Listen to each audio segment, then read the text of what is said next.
Salut les chums. Aujourd'hui, j'avais envie de vous parler de comment j'ai immigré au Canada et pourquoi j'ai voulu quitter la France. Ce qui me semble important, c'est d'expliquer pourquoi le changement de vie, qu'est-ce qui m'a motivé et comment j'ai pris la décision de le faire.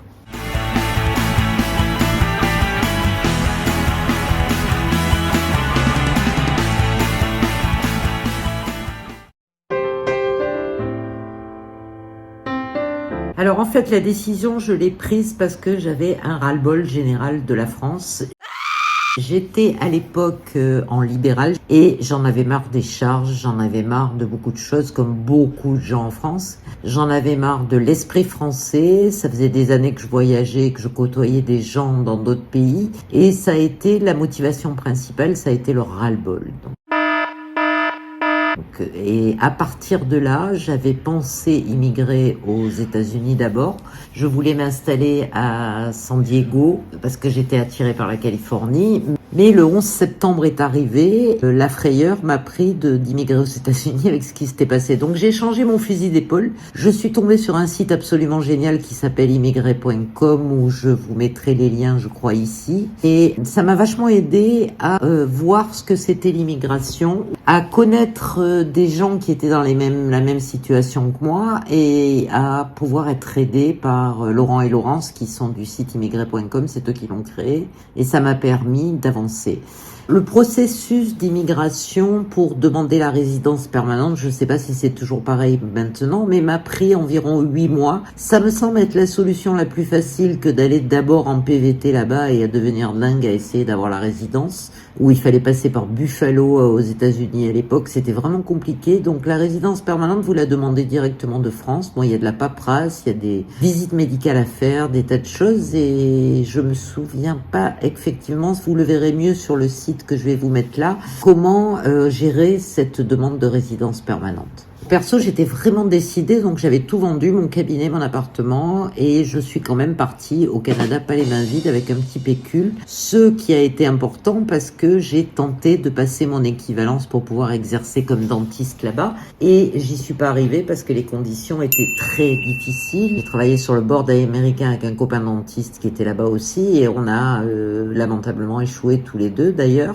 Mais maintenant, je crois que depuis 2010, les dentistes peuvent bosser au Canada, les médecins aussi, parce qu'il est question d'équivalence. Et l'équivalence a été donnée avec le Québec, pas le Canada, en général, où il y a toujours un board à passer comme aux États-Unis. Mais c'est intéressant parce que maintenant, je crois que c'est moyennant 2000 ou 3000 $, vous pouvez exercer au Québec. Alors, je me rappelle, j'y suis allée un an avant, j'étais allée pour voir sur place si je préférais Montréal ou Vancouver. Bon, le choix était vite fait, comme je partais seule avec un enfant de 10 ans.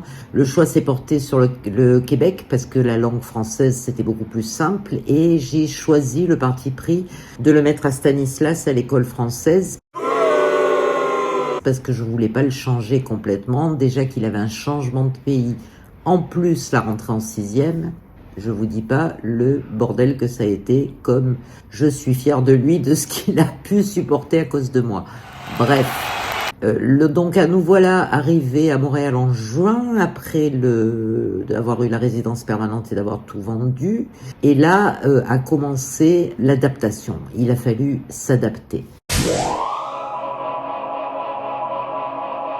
Alors l'adaptation, parlons-en. En fait, quand vous êtes à l'étranger comme ça en tant qu'expatrié, on a tendance à se rapprocher de ce qu'on connaît, c'est-à-dire du milieu français. Moi, c'est ce qui m'a foncièrement dégoûté, c'est l'attitude des Français à l'étranger et l'attitude avec les locaux. En fait, ce qu'il faut comprendre, c'est que quand vous immigrez, c'est vous l'immigré et c'est vous qui devez vous adapter au pays, à la langue, aux coutumes et à un pays, même s'il parle français comme au Québec, qui est purement nord-américain, ce n'est pas la France.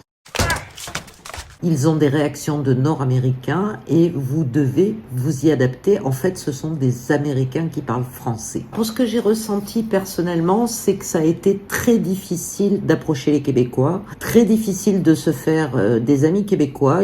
J'en avais une ou deux, mais très peu. On est pratiquement obligé de rencontrer des gens d'autres pays parce que l'immigration étant très forte dans ce pays, vous avez un choix de gens de toute nationalité et ce qui est multiculturel et ça c'était très sympa au Canada, à Montréal.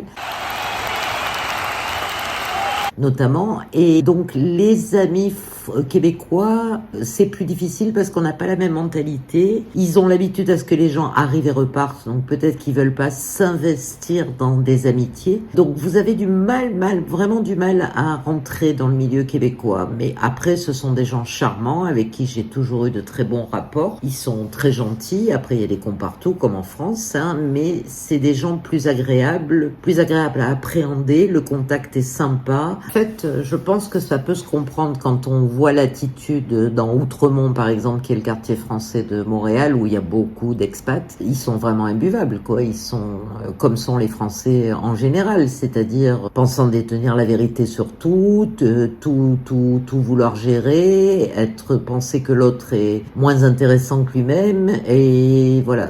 Après, je comprends que les Québécois aient du mal à nous accepter, à vouloir devenir amis avec nous. Je le comprends tout à fait.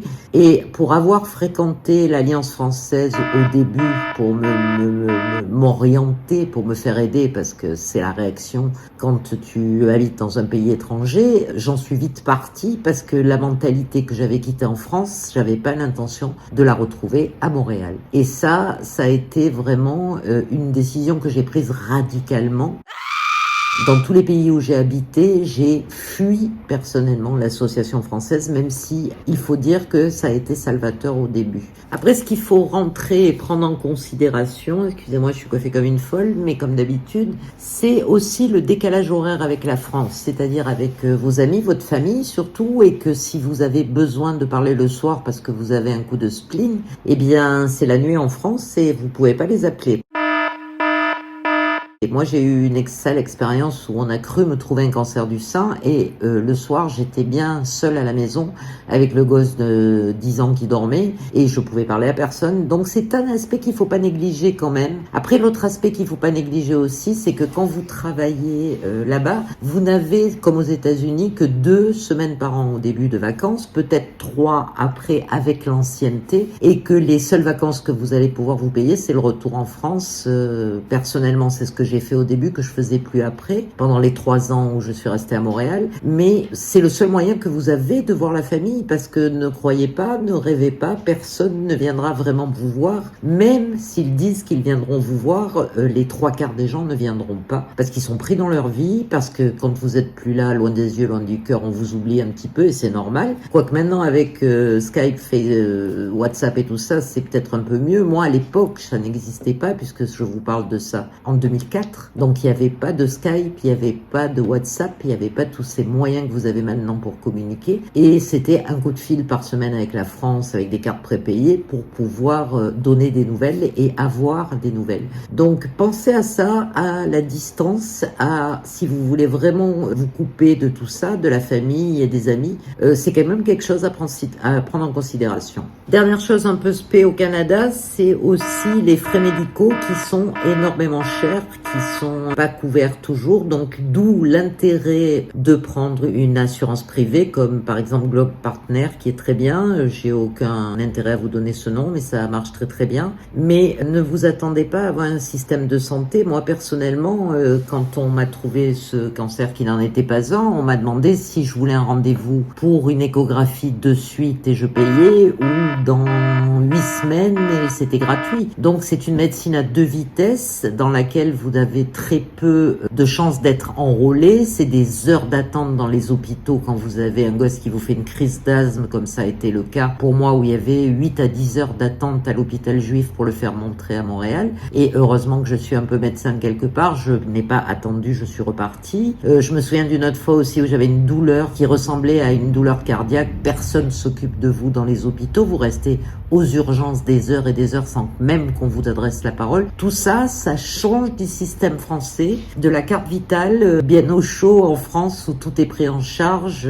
Il faut savoir qu'à l'étranger, c'est différent. Vous avez un truc qui s'appelle la carte soleil. Je pense que ça existe toujours à Montréal, qui est l'équivalent de notre carte vitale sans l'aide vraiment, parce que vous avez accès à des centres de santé où le médecin reste 5 minutes avec vous sans jamais vous toucher, sans jamais vous ausculter. C'est spécial. Ne vous attendez pas à une prise en charge comme vous l'avez en France avec la santé française, avec la sécu et tout ce qui va avec et où vous payez rien. C'est ça, dès que vous êtes à l'étranger, c'est fini, quoi. C'est assurance privée et basta, parce que sinon vous allez vous ruiner. Il y a quand même des Français, j'ai entendu dire, qui fuyaient le Québec parce que ils étaient pas bien assurés et qu'ils avaient des choses à payer énormes. J'avais même un copain à l'époque qui arrivait à Montréal, il avait eu une appendicite et ils lui ont demandé, je crois, 18 000 $ pour l'opérer, sachant qu'une appendicite, s'il disait non, il y restait avec une péritonite et que ses parents ont dû envoyer l'argent pour être payés, pour pouvoir payer cette appendicectomie. Et c'est quand même quelque chose à savoir. Je pense qu'il y a beaucoup de gens qui repartent de Montréal aussi à cause des problèmes de santé. Mais sinon, je vais quand même vous en dire des choses positives parce que j'ai adoré vivre 3 ans à Montréal.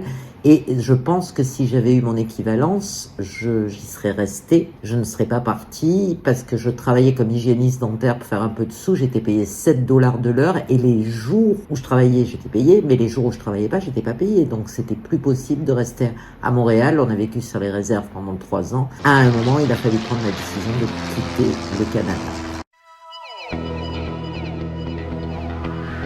Alors, ce que j'ai aimé dans vivre au Canada, c'était les saisons, parce qu'on a vraiment 4 saisons bien marquées, l'été, l'automne, l'hiver, le printemps, et que chaque saison a ses caractéristiques, même si l'hiver dure 4-5 mois, c'est un peu long, mais on a toujours la possibilité, quand on peut, d'aller se casser en Floride ou à Cuba pendant une semaine pour un petit peu récupérer de chaleur. Sinon, c'était vraiment sympa, les locations sur les lacs le week-end avec les potes pour louer des villas en plein automne avec les feuillages de toutes les couleurs, les hivers froids, effectivement, mais pas si froid que ça. Au début, j'avais acheté des super vestes Canada Goose, voilà, Canada Goose, qui m'ont coûté une blinde et qui ont servi à rien parce qu'il fait pas froid à ce point-là. Le froid est sec, si bien que la deuxième année, je mettais la veste que j'avais en France et que ça suffisait amplement, à part les quelques fois où il fait moins de 40 et là où personne ne sort, mais ça, c'est annoncé, on le sait et on fait avec. Voilà, le printemps génial, les étés très très chauds à Montréal où j'ai dû installer la clim dans l'appart que j'avais acheté parce que c'était intenable, il faisait du 40 degrés, c'était étouffant, irrespirable. Ça, personne vous le dit que les étés sont très chauds à Montréal et que les hivers sont froids, mais pas si froids que ça. Il faut en tenir compte, mais les 4 saisons bien marquées, c'est quelque chose qu'on a presque plus en Europe et je trouve que ça fait du bien, vraiment du bien, c'était très sympa. Deuxième chose qui est sympa aussi, c'est tous les festivals qu'il y a à Montréal. C'est une ville où on s'ennuie jamais parce que aussi bien les francopholies que le festival de jazz, que le Igloo Fest ou les pique-niques électro, en fait tout ce qui s'y passe, vous avez toujours quelque chose à faire et ce qui est quand même vachement sympa quand vous arrivez, que vous connaissez pas grand monde, vous êtes vite pris dans des festivals, des festivités, des trucs organisés où vous vous ennuyez jamais et ça c'est vraiment réjouissant à Montréal. Tout le monde est de bonne humeur. Tout le monde a le sourire, tout le monde chante, tout le monde danse et tout le monde se fout de l'autre, quoi. Il n'y a pas de jugement et ça change énormément de la France et c'est ce que j'ai vraiment aimé au Canada, comme dans beaucoup de pays que j'ai fait, où on n'est pas regardé des pieds à la tête, sauf par les Français bien sûr, mais ça on le sait. Ça, je trouve, implémente la vie, ça la rend plus belle et ça vous fait vibrer. Enfin, personnellement, c'est ce que ça me fait. Après, le troisième point que j'ai vraiment aimé à Montréal, c'est la diversité des quartiers. Donc vous avez des quartiers comme Outremont qui sont larges, beaux. Après vous avez le plateau avec ses petites rues qui est assez sympa aussi. Puis vous avez des parcs partout. Et puis vous descendez au centre-ville et c'est New York, quoi. C'est une villasse américaine avec des tours, avec la vie souterraine, puisque à ce niveau-là c'est assez sympa l'hiver parce que vous êtes en souterrain, vous pouvez passer d'un immeuble à l'autre par les souterrains. C'est une ville vraiment très diversifié avec des activités tout le temps et des parcs surtout. Comme toute l'Amérique du Nord, il y a des parcs fabuleux et vous pouvez profiter de vous mettre dans la verdure souvent. Vous avez le Mont-Royal qui est sympa l'hiver parce que vous pouvez aller faire de la luge. Donc c'est cette diversité des villes nord-américaines que j'affectionne personnellement, qui m'a beaucoup plu à Montréal et qui a plu à mon fils aussi à l'époque, je crois, parce qu'il s'est bien amusé à Montréal. L'autre truc qui est sympa au Canada, comme dans toute l'Amérique du Nord, c'est le respect respect des gens dans les transports en commun. Non mais ça, c'est de la science-fiction pour nous Français. C'est-à-dire que les mecs, ils parlent pas tout le temps, ils sont pas au téléphone, ils respectent l'autre. Ils font la queue pour monter dans les bus, ils font la queue pour prendre le métro. Et ça, mais comme c'est reposant, aussi bien en Amérique, toute l'Amérique du Nord, c'est comme ça. Tous les pays anglophones, en Australie, c'était pareil, en Angleterre, c'est pareil.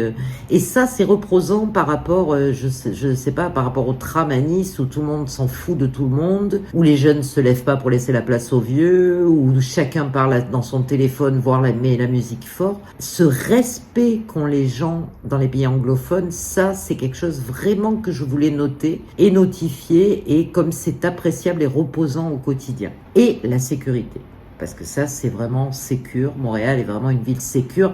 Ça a pu changer depuis quelques années, j'imagine, mais j'ai jamais eu de souci de laisser mon gosse aller seul à l'école. Je le sentais en sécurité, safe, ce que j'aurais pas fait en France à l'époque quand il avait 10-12 ans, quoi. J'aurais eu peur de le laisser rentrer en France seul de l'école, mais bon, après, c'est chacun voit son midi à sa porte. Moi, le Canada m'a rassuré pour ça. Un truc très sympa aussi, c'est la proximité avec les États-Unis. Perso, j'ai adoré la proximité des États-Unis. Elle est souvent à New York parce que vous prenez un Greyhound même de nuit, vous en avez pour 6 heures, ou un avion, vous êtes en 1 heure à New York. J'en ai dû y aller des dizaines de fois, passer des week-ends. Ça, c'est assez sympa. Même les territoires autour du Canada, vous êtes en voiture à 1h30 de la frontière. Donc, c'est vraiment très sympa d'avoir la proximité des États-Unis. Vous êtes en 6 heures sur la côte ouest, que ce soit la côte ouest canadienne, Vancouver ou la Californie, et c'est très très sympa. Je me souviens avoir amené mes parents à New York grâce au Greyhound. On était descendus en Greyhound à New York, et pour eux c'était fabuleux parce ils avaient jamais vu ça, quoi.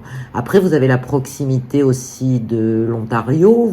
Vous êtes assez rapidement, bon, quelques heures quand même, de Toronto, des chutes du Niagara, et puis vous avez surtout les grands espaces. Il faut savoir, dans l'Amérique du Nord, c'est que les gens adorent voyager les week-ends. C'est-à-dire, ça leur fait pas peur de faire du 1000 km aller-retour. C'est comme si on se faisait un Nice-Paris dans le week-end, quoi. Je me souviens être parti 3 jours voir les baleines à Tadoussac dans le nord du Québec. Et ça fait pas peur aux Nord-Américains. Nous, c'est quelque chose qui nous rebute, mais ça fait partie de la game là-bas. Les gens voyagent beaucoup les week-ends, partent 4 jours parce que souvent ils finissent le vendredi tôt.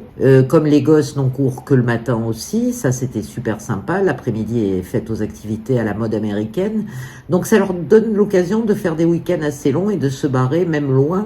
Je vous dis, de faire 1000 km aller-retour dans le week-end, ça leur fait pas peur.